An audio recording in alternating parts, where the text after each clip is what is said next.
Nikita Willy saat ini masih berada di Los Angeles setelah melahirkan. Selama menghabiskan waktu di Amerika, Nikita sering mengajak baby Is jalan-jalan. Bahkan, beberapa waktu lalu aktris 27 tahun itu membawa sang putra yang baru berusia 1 bulan ke sebuah gurun.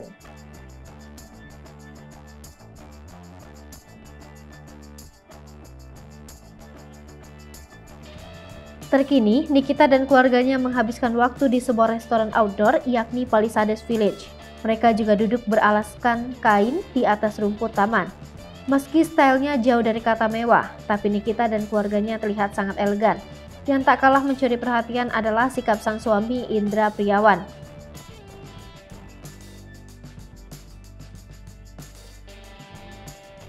Saat video Nikita Willy piknik bareng keluarga itu diunggah oleh akun Instagram @lambegosip, Indra Priawan jadi sorotan karena harus memperhatikan Nikita dan putranya.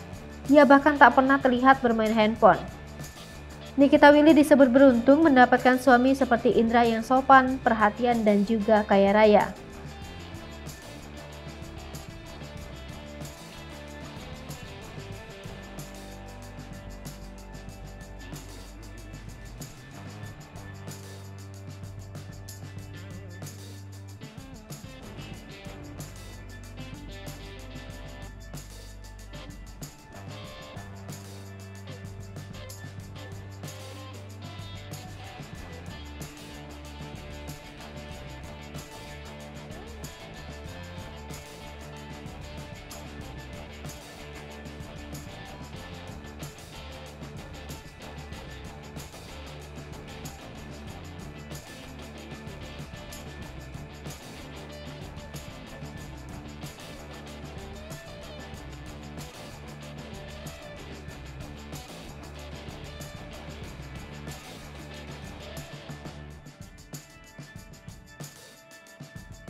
Hai pemirsa Sri Popo TV, jangan lupa komen, like, dan subscribe, serta tonton terus berita-berita terupdate